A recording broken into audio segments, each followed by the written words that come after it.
Hello, and welcome back to Tabletop Thoughts. Today we are going to go back to the Unnatural Selection Shadow Dark supplement, and today we are going to look at the classes that are included in the supplement. Just as a note, all of the things I talk about from this section of the book is just my opinion. You might look at this and think that it's great.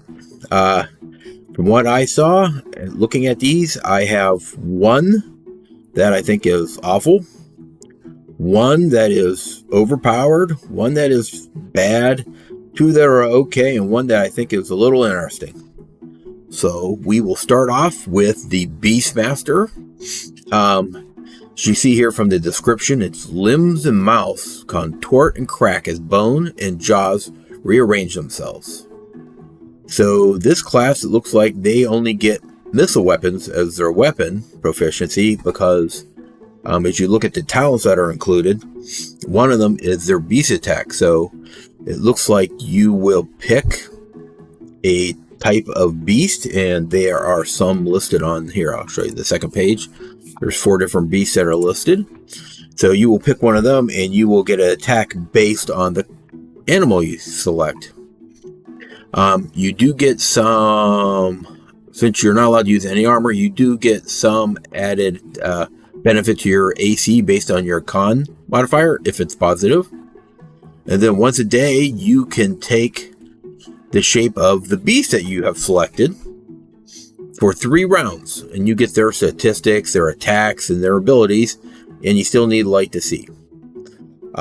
This is the first part here is one of the things that I do not like about this class is that if you take damage while you're in this form, it doesn't transfer to your own HP when you return. Okay, that's good. That's very similar to the Druid in 5th edition Dungeons and Dragons. Here's the one that I think where it could go on, because if you reach 0 HP in your animal form, you transform back at 0 HP and you start dying. Which wouldn't be bad if all of them were some pretty strong animals. But if we come over here, you have a wolf and a bear. Both of those get not great hit points. I mean, wolf gets about what a second level character would have, maybe. Bear's probably a little bit higher. But then you have a cobra and an eagle. If you look at the eagle here, we can click here. Here's the eagle. You have 4 hit points. So if you transform, you're a Beastmaster with a D8 hit points. You transform to this, you have 4. If you take an attack that does 4 or more damage, you transform back to yourself and you're dying. Yeah, I don't like that at all. I think it would have been better if if you, almost like the Dungeons and Dragons version, where if you take enough hit points where you surpass that, you transform back and you take the additional damage on your form. That would have been I think a better description of this. The way this is written now, I would not take the eagle or the cobra. I think the cobra also has 4 hit points. So one good hit and you're dead. All right, so if we remember, one of the things is you don't have any melee weapons because you get a beast attack. All right, so if you look, your wolf, you're biting. So, and looking at this picture, it looks like you spend, I would guess this is the person in his form, because he doesn't look like he's transformed into a wolf. So I'm guessing this is a person who's using like his bite attack. So I don't know if that means that it doesn't matter if you're a human or if you're an elf or a dwarf. If you take a Beastmaster class, you're going to kind of look like this. First 2 aren't too bad. Okay, you bite, so apparently you just run around biting everybody with so much damage. Bears, you do a D8 damage with your claws. You can attack with disadvantage to do double damage from a bear hug. Okay, that's good. Cobra, also run around biting people. Here's the one that I think is a little weird also, is you get this talon grasp. So apparently you rolled a hit with your talon and you grasp. It apparently doesn't do any damage. and then you peck the target, and then they have to roll to escape. If I'm right, an eagle only has talons on its feet. Its arms would have been its wings. So worst case, you'd be like this wolf guy here. You would have regular hands. Otherwise, you wouldn't be able to use a melee weapon. So your talons would be on your feet. So apparently you run around and you almost kick people with your foot and then try to peck them. Yeah, so this is class that I really don't like. I think it's awful. But of course, that's just my opinion. Now for the Fiend class. This is the one that I think is a little overpowered. Because if you look, they are, disciplined Inferno Keepers, Molten Architects, and Diabolical Pyromancers. They get all weapons, all shields and armor, hit points, D8. Pretty sure it's almost like a fighter. The first ability, you get Wicked Tongue. Their oratory prowess deceives others, granting you advantage on any negotiation, intimidation, persuasion, or misdirection check. So that's pretty much anytime you talk to another person and have to make a roll, advantage. Right there, that's kind of overpowered, just that one. Next one, Firebond Weapon. So apparently whatever weapon you pick, so you can use your melee weapon, your ranged weapon, as part of your attack, it catches on fire apparently, and it deals an extra D4 damage if you hit. And then on top of that, so at this point if you have a dagger, okay, now you're doing double damage. You're rolling advantage on every kind of talk you have. And then you also get a pyromancy talent. So, if we go over to that page, you get a list of, you roll one of those and you get one every other level apparently. But if you roll a 1, your weapon damage goes from a D4 to a higher damage, and it stops at a D12. But still, that's still a lot of damage, just extra. Flaming Impact, when you hit, they catch on fire, so they're taking even more damage on their turn. Boiling Blood Spray is whenever you hit somebody, apparently their blood sprays onto somebody next to them and they take damage. Call a Wall of Fire, you get extra AC on top of already using any armor and shields. You can get a Blast Furnace the whole way down to the bottom one where you can go Supernova and detonate yourself for 5d12 damage. But that one loses your you lose a point of con when you do that. So nobody would probably ever really do that because every time you set it off, you're getting weaker and weaker. So if you accidentally rolled that one, yeah, that's gonna be like big boss. You're at the end. You're dead. You're gonna just explode.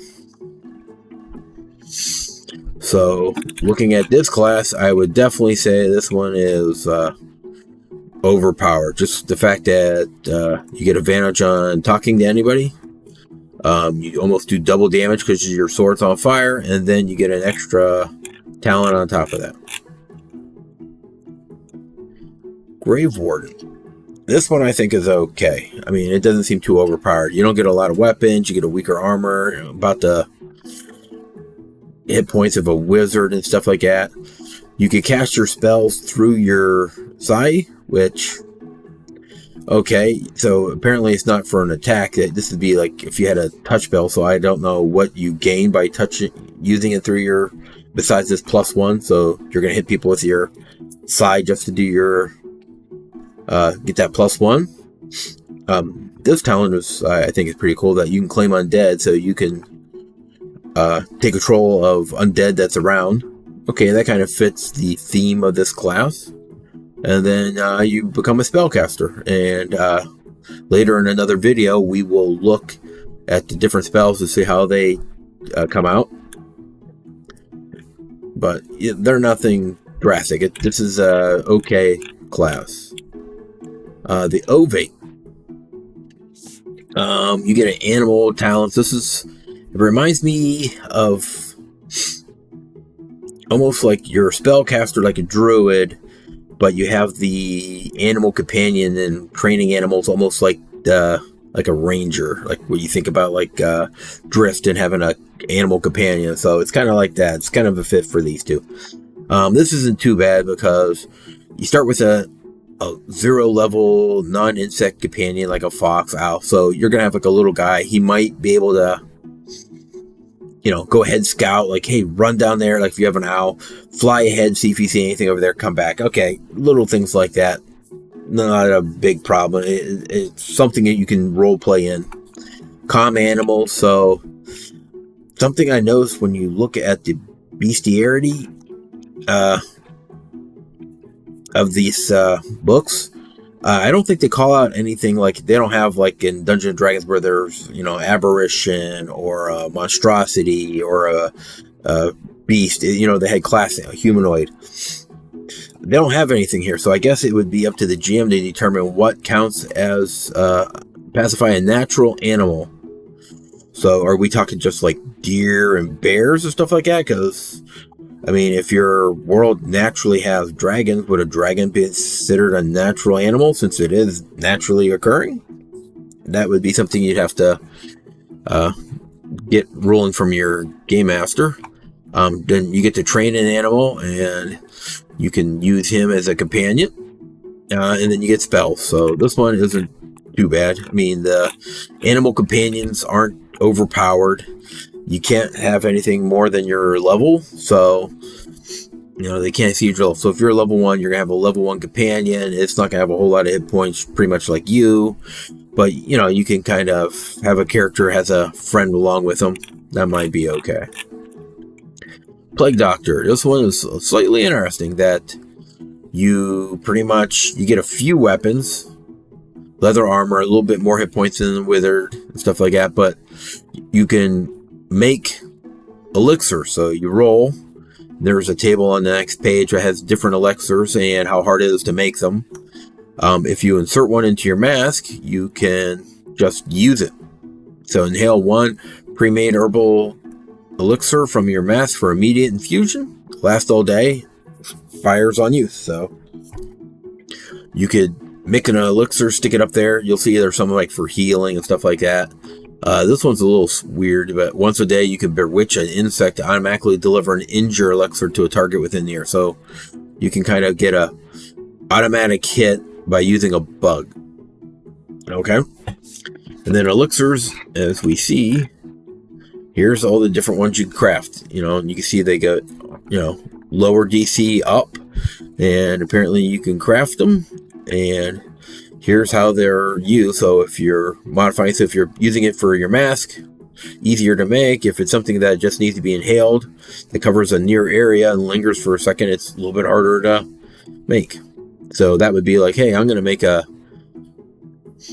remedy type thing, and then make it inhale so it covers an area, so everybody in that area would get healed. Well, it's a little harder to make. Those classes interesting. Now here's the one that I don't know. I think this one would be a little annoying to have somebody playing, in my opinion. You're a shaman, so this is almost like a Native American. Even this picture, it's an elf, but they kind of have them even dressed up with the feathers and stuff like that. The part that I think is weird for this one is, you do get a healing circle. That's pretty cool. But this chanting, that you have a number of talents, and later in the book there's like different, it's almost like his spells. Like you get chant to cast them. Well, some of them don't have a duration. That it's as long as you're chanting and beating your drum, they're active. And some of them are be like, well, you can't be surprised. Which would be kind of cool, but the whole time that you're going through this complex, you're trying to rescue some prisoners from goblins or something like that. Your shamans can be in your group, standing in the back, chanting and beating a drum. So I don't know how you would rule that could be quiet. So he's going to be marching into this enemy stronghold, making a ruckus. So there's no way you're going to be sneaky with a guy like that in your thing. I like the idea of it. I just don't think the way they have it written, or like you have to be chanting and beating your drum for it to happen.